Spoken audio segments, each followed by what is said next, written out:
আসসালামু আলাইকুম প্রিয় দর্শক, অন্য মঞ্চের আলাপচারিতায় আপনাদের সকলকে আমন্ত্রণ জানাচ্ছি। সকলকে চমকে দিয়ে আজকে ভারতের সেনার পক্ষ থেকে ঘোষণা করা হলো তারা সেভেন সিস্টার্স এবার একটি মিলিটারি এক্সারসাইজ করতে চলেছেন এবং ভারতের সেনাবাহিনী কনফার্ম করেছে অপারেশন পূর্বী প্রচন্ড পাহাড় এই নামে একটি মিলিটারি এক্সারসাইজ অরুণাচলকে কেন্দ্র করে ভারতের সেনারা করবেন। এবং শুধুমাত্র ভারতের সেনাবাহিনী নয়, এখানে ভারতের নৌবাহিনী, ভারতের বায়ুসেনা একত্রে একটি ইন্টিগ্রেটেড মিলিটারি এক্সারসাইজ নভেম্বরে করবেন সেভেন সিস্টার্সের অরুণাচল প্রদেশের মেচুকা নামক একটি জায়গায়।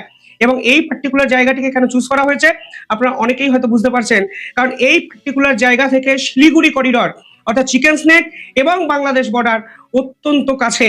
এবং এই মিলিটারি এক্সারসাইজ নিঃসন্দেহে যে পাকিস্তান বাংলাদেশের ঘুম ওড়াবে তা কিন্তু পরিষ্কার হয়ে যাচ্ছে। অর্থাৎ সেভেন সিস্টার্সে ভারত কোনো অবস্থাতেই কোনো রকম ফাঁকফোকর রাখতে চাইছে না এবং পরিষ্কার বুঝিয়ে দেওয়া হচ্ছে যে তোমরা ভারতের উত্তর পূর্বকে নিয়ে যেভাবে ষড়যন্ত্র করছো তার কিন্তু শেষ হবে এবং শেষের শুরুটা হয়তো ভারতের পক্ষ থেকেই ঘটানো হবে। কেন এই পরিস্থিতিটি আরো জটিল হয়ে গেল হঠাৎ করে? কারণ এই সেভেন সিস্টার্সকে নিয়ে পাকিস্তান সেনাবাহিনী একের পর এক স্টেটমেন্ট কিন্তু দিয়েছে ধারাবাহিকভাবে। পাকিস্তানের জেনারেল যখন মোহাম্মদ ইউনূসের সঙ্গে মিটিং করলেন ঠিক 3 দিন আগে, ঠিক তখনও বাংলাদেশের পক্ষ থেকে বুঝিয়ে দেওয়া হয়েছিল একটি ম্যাপ প্রস্তুত করে, মানে সামনে এনে, যে তারা সেভেন সিস্টার্সকে নিয়ে ডেসপারেটলি পাকিস্তানের সঙ্গে কিন্তু কিছু ভাবছেন। তারপরে সেভেন সিস্টার্সের একদম লাগোয়া জায়গায় তারা চায়না থেকে SY-400 মিসাইল সিস্টেম ইনস্টল করবে তা ঘোষণা কিন্তু করে দেয়। এবং আজকে ভারতের সেনাবাহিনীর পক্ষ থেকে বুঝিয়ে দেওয়া হলো কোনো অবস্থাতেই কোনো রকম ছাড় অন্তত বাংলাদেশ এবং পাকিস্তানের ISI কে সেভেন সিস্টার্সে কিন্তু দেওয়া হবে না। যে তথ্য সামনে এসছে সেখানে বলা হচ্ছে আজকে ভারতের সেনাবাহিনীর পক্ষ থেকে ইন্ডিয়ান আর্মি, নেভি এবং এয়ারফোর্স অফিসিয়ালি কনফার্ম করে যে তারা নভেম্বর 2025-এ তারা এই ধরনের মিলিটারি এক্সারসাইজ করবে যার নাম পূর্বী প্রচন্ড পাহাড়। একটা ইম্পর্টেন্ট তথ্য আর একটু জানিয়ে রাখি, ভারত কিন্তু এই মুহূর্তে বঙ্গোপসাগরে মিলিটারি এক্সারসাইজ করছে অলরেডি। অর্থাৎ এর আগে যখনই মিলিটারি এক্সারসাইজ বঙ্গোপসাগর ওরিয়েন্টেড জায়গায় হয়েছে দেখবেন ডিস্টেন্সটি বাংলাদেশের খুব কাছে হলেও ডিউরেশনটা কিন্তু ছিল 2 থেকে 3 দিন। কিন্তু 14ই নভেম্বর অব্দি ভারত কিন্তু এই মুহূর্তে বঙ্গোপসাগরের কাছাকাছি মিলিটারি এক্সারসাইজ করবে। এবং যখন বঙ্গোপসাগরের কাছাকাছি ভারত বাংলাদেশের উপর থ্রেট ক্রিয়েট করছে ঠিক তখনই আরো একটি জায়গায় বাংলাদেশ বর্ডারের কাছে এবং চায়নাকেও বোধহয় এখানে হুঁশিয়ারিটা দেওয়া হচ্ছে। ভারতের সেনাবাহিনী কিন্তু মিলিটারি এক্সারসাইজের ঘোষণা কিন্তু করলো, যা অত্যন্ত তাৎপর্যপূর্ণ এবং পরিষ্কার বুঝিয়ে দেওয়া যে কোনো অবস্থাতেই সেভেন সিস্টার্স ভারতের অংশকে অশান্ত করার চেষ্টা সহ্য করা হবে না। সেখানে বলা হচ্ছে এই মুহূর্তে ভারত পার্টিকুলারলি চাইছে টেকনোলজিক্যাল ইনোভেশনের প্রয়োগ ঘটাতে, অপারেশনাল সিনার্জিকে মেনটেন করতে, ওয়ার ফাইটিং ক্যাপাবিলিটিকে বৃদ্ধি করতে। এবং যে খবর সামনে আসছে এখানে রাফায়েল, সুখোই একের পর এক ফাইটার যে টেস্টিং করা হবে এবং অপারেশন ত্রিশূল এক্সারসাইজে যেভাবে 30,000 সেনাবাহিনীকে ইনভলভ করা হয়েছিল, হয়তো অপারেশন পূর্ব প্রচন্ড পাহাড়েও 30,000-এর কাছাকাছি সেনাবাহিনীকে কিন্তু ডিপ্লয় ভারতীয় সেনারা এই সেভেন সিস্টার্সে করবেন। আরো একটা ইন্টারেস্টিং ফ্যাক্ট যেটা আমি দেখছিলাম বিভিন্ন জায়গায়, যে সেভেন সিস্টার্স এই মুহূর্তে ভারতের কাছে চ্যালেঞ্জটা কি? শুধুই কি ভারত এবং মানে পাকিস্তান বা বাংলাদেশের সম্পর্ক, এই যে সম্পর্কের জটিলতা এটাই ভারতের কাছে সব থেকে বড় চ্যালেঞ্জ? বিষয়টা কিন্তু সেটা নয়। এই মুহূর্তে সেভেন সিস্টার্সে যেখানে এই মিলিটারি এক্সারসাইজ করা হচ্ছে সেই জায়গাটি হলো অত্যন্ত পর্বত সংকুল একটি জায়গা। ফলে পাহাড়ি এলাকায় আপনি খুব সহজে মুভমেন্ট করতে পারবেন না। মিলিটারি ট্রান্সপোর্ট ক্যারিয়ার একটা জায়গা থেকে অন্য জায়গায় যাওয়া সম্ভবই নয়। পাহাড় প্লাস জঙ্গল, ফলে শত্রুর কাজটা কিন্তু অনেকটা সহজ হয়ে যায়। সেখানে এই ধরনের টেকনোলজিক্যাল ইনোভেশনকে প্রয়োগ কিভাবে ঘটানো যায় তা কিন্তু ভারতের সেনাবাহিনীর সদস্যরা ভাবছেন। আরো একটা ইম্পর্টেন্ট বিষয় এখানে বলে দিই, এ গেল এক্সটার্নাল থ্রেট। ইন্টারনাল কিন্তু একাধিক থ্রেট এই পার্টিকুলার জায়গাগুলোতে আছে। কিছুদিন আগে ভারতের সেনাবাহিনীর 2টি ঘাঁটিকে আক্রমণ করা হয়েছিল এই অঞ্চলে বিদ্রোহী গ্রুপের পক্ষ থেকে। NSCN এই গ্রুপ কিন্তু আক্রমণ করে, আপনারা জানেন। তারও 1 সপ্তাহ আগে আসাম রাইফেলসের কনভয় আক্রমণ করা হয়। অর্থাৎ এই বিদ্রোহী গ্রুপগুলোকে কিন্তু কাজে লাগানোর চেষ্টা শুধুমাত্র পাকিস্তান বা বাংলাদেশ করছে তা কিন্তু নয়, এটা কিন্তু আমেরিকার পক্ষ থেকে বা বিদেশি শক্তির পক্ষ থেকে ধারাবাহিকভাবে করা হয়েছে, আমি আপনাদের সামনে তুলে ধরেছি। এবার ঠিক কালকে NSCN এর এক লিডার ভারতকে যে হুঁশিয়ারি দিলেন তাও কিন্তু ভারতের সেনাবাহিনীর নিঃসন্দেহে চিন্তার কারণ হতেই পারে।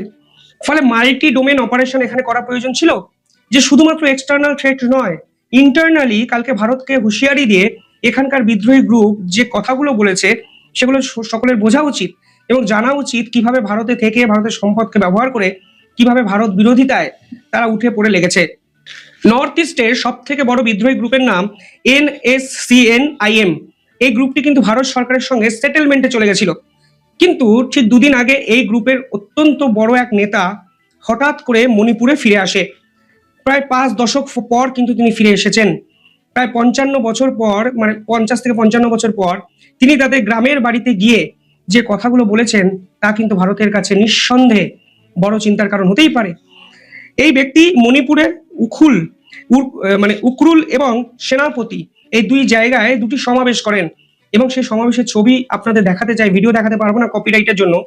সেই ছবি আপনারা যদি দেখেন তাহলে কিন্তু বোঝার চেষ্টা করতে হবে আপনাদেরকে যেটা দেখে যে কত মানুষ এই বিদ্রোহী গ্রুপকে সমর্থন করছেন। অর্থাৎ এখানেই কিন্তু সব থেকে বড় প্রশ্ন যে দিনের পর দিন ভারতে থেকে এরা ভারত বিরোধিতা করার সাহসটি কোথায় দিয়ে পাচ্ছেন, এবং ভারত বিরোধিতার মন্ত্র এদের মাথায় দিনের পর দিন ঢুকিয়ে দিল কে। এবার এই ছবি ভিডিও যখন বিভিন্ন জায়গায় ভাইরাল হয়েছে, স্বাভাবিকভাবে এদেরকে কাজে লাগানোর চেষ্টা আন্তর্জাতিক শক্তিগুলো করবে। শুধুমাত্র মোহাম্মদ ইউনুস বা পাকিস্তানের জেনারেল 7 সিস্টার্সকে আক্রমণ করে 7 সিস্টার্স কিছু করতে পারবে বলে আমার মনে হয় না। কারণ বাংলাদেশ এবং পাকিস্তান সেনাবাহিনীর যে ক্যাপাবিলিটি, মিলিটারি ক্যাপাবিলিটি বা স্ট্রেংথ, তা ভারতের থেকে অনেক পিছিয়ে। সম্পর্কই হয় না, তুলনাই হয় না। কিন্তু নিজের দেশের বিদ্রোহী গ্রুপ কালকে যেভাবে ভারতকে হুমকি দিল তা কিন্তু মারাত্মক। সেখানে দেখা যাচ্ছে একাধিক ছবি ভিডিওতে এই পার্টিকুলার লিডার তার নিজস্ব সিকিউরিটি, তার নিজস্ব বন্দুকধারী ব্যক্তিদের দ্বারা আবৃত, এবং তিনি একের পর এক হুমকি বা হুঁশিয়ারি দিতে শুরু করেন। তিনি প্রথমেই বলেন নাগাজ আর নাগাজ, ইন্ডিয়ানস আর ইন্ডিয়ান। অর্থাৎ নাগা আলাদা, মানে নাগা সম্প্রদায়ভুক্ত মানুষ আলাদা, ভারতবাসী ভারতীয়, ইন্ডিয়ানস আর ইন্ডিয়ান। পাশাপাশি তিনি 2024 সালে ভারত সরকারের সঙ্গে কিন্তু সেটেলমেন্ট করার চেষ্টা করেছিলেন। আজকে সেই সংগঠন বলছে ভারত নাকি তাদের সঙ্গে বিট্রেল করেছেন। কারণটা কি? কারণ ভারত নাকি নাগা ফ্ল্যাগকে রেকগনাইজ করেনি, ভারত নাকি নাগা কনস্টিটিউশনকে রেকগনাইজ করেনি, এবং তারা এটাও বলছেন ভারত নাকি নাগা মিলিটারিকেও রেকগনাইজ করেনি। এবার ভারত রেকগনাইজ করেছে কি করেনি তার থেকেও যে বড় প্রশ্নটা এখানে উঠতে শুরু করলো কালকে থেকে, যে একটি রাষ্ট্রের তো একটি ফ্ল্যাগই হবে। বাংলার একটা ফ্ল্যাগ, আসামের একটা ফ্ল্যাগ, ত্রিপুরার একটা ফ্ল্যাগ, নাগাল্যান্ডের আরেকটা ফ্ল্যাগ, এটা তো হতে পারে না। নাগাল্যান্ডের আলাদা কনস্টিটিউশন হবে, ভারতবর্ষের আলাদা সংবিধান হবে, এটাও তো হতে পারে না। হ্যাঁ, তারা যদি নির্দিষ্ট ট্রাইবাল ভুক্ত হিসাবে চিহ্নিত হয়, তারা সেকশন 6 আন্ডারে কিছু সুযোগ সুবিধা পাবে, কিন্তু তাদের জন্য আলাদা সংবিধান, তাদের জন্য আলাদা পতাকা, তাদের জন্য আলাদা আইন, তাদের জন্য আলাদা মিলিটারি ফোর্স, এই দাবিগুলো কালকে তারা করলো ভারত সরকারের কাছে। এবং তারা পরিষ্কারভাবে বললো যে তারা ভারতকে 1 বছরের কাছাকাছি ওয়ার্ন করছে, এবং তারা চাইছে অবিলম্বে ভারত যেন তাদেরকে স্বীকৃতি দেয়। এই NSCN নামক সংগঠনটি কিন্তু 1997 সালে, মানে 28 বছর আগে, প্রথমবারের জন্য সরকার বিরোধী আন্দোলনকে স্থগিত রাখে। তাকে বলা হতো সিজ ফায়ার এগ্রিমেন্ট। কিন্তু 5 দশক পর আগে 2025 সালে হঠাৎ করে এই ব্যক্তি ঘরে ফিরে মনে করছে যে ভারত সরকার তাদের পিছনে ছুরি মারছে, এবং তারা নাকি কোনো অবস্থাতেই ভারতের পতাকা, ভারতের সংবিধানকে মান্যতা দিতে রাজি নয়। এবার বোঝার চেষ্টা করুন এই ব্যক্তিদের কাজে লাগাচ্ছে কারা, কারা ভারত সরকারকে ভাঙার চেষ্টা করছে, কারা প্রধানমন্ত্রীর পতনটাকে সুনিশ্চিত করার চেষ্টা করছে, এবং কারা ইন্টারনাল এই রাইটগুলোকে কাজে লাগিয়ে ভারতকে নেপাল বা বাংলাদেশ বানানোর চেষ্টা করছে। আপনারা আমার থেকে অনেক বেশি বুদ্ধিমান, আপনারা নিজেরাই বুঝে যাবেন। আমি শুধু ছবিগুলো আপনাদের দেখালাম। 1997 সালে প্রথমবারের জন্য সিজফায়ার এগ্রিমেন্টে ফ্রেমওয়ার্ক হয় এই সংগঠনের সাথে। 2014 সালে যখন প্রধানমন্ত্রী নরেন্দ্র মোদী ক্ষমতায় আসেন, 2025-এ মিউচুয়ালি কিছু বেনিফিট একে অপরকে দেওয়ার বিনিময়ে একটি এগ্রিমেন্ট তারা ভারত সরকারের সঙ্গে করেছিলেন।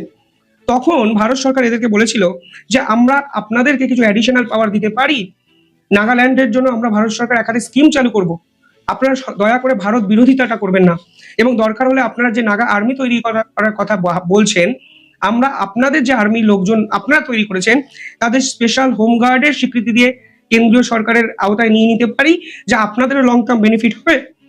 কিন্তু এখন এই ব্যক্তি হঠাৎ করে মনে করেছেন তার আবার আলাদা পতাকা লাগবে, তার আলাদা সংবিধান লাগবে। 7 সিস্টার্স এর জন্য নাগা আর্মি গ্রুপ তৈরি করবেন তিনি, এবং তিনি 7 সিস্টার্স এ নাগাল্যান্ড ওরিয়েন্টেড একটি আলাদা সাম্রাজ্য প্রতিষ্ঠা করবেন। এবার আলাদা সাম্রাজ্য একটি রাষ্ট্রের ভিতরে থেকে প্রতিষ্ঠা করা যায় কি, এই প্রশ্ন কিন্তু থেকে গেল। সব মিলিয়ে 7 সিস্টার্স ফের একবার উত্তপ্ত হলো, আর ভারতের সেনাবাহিনী অপারেশন পূর্বী প্রচন্ড পাহাড়ের ঘোষণা করে পাল্টা হুঁশিয়ারিটা কিন্তু দিয়ে দিলেন। কিভাবে দেখছেন পুরো বিষয়টি কমেন্টে জানাবেন।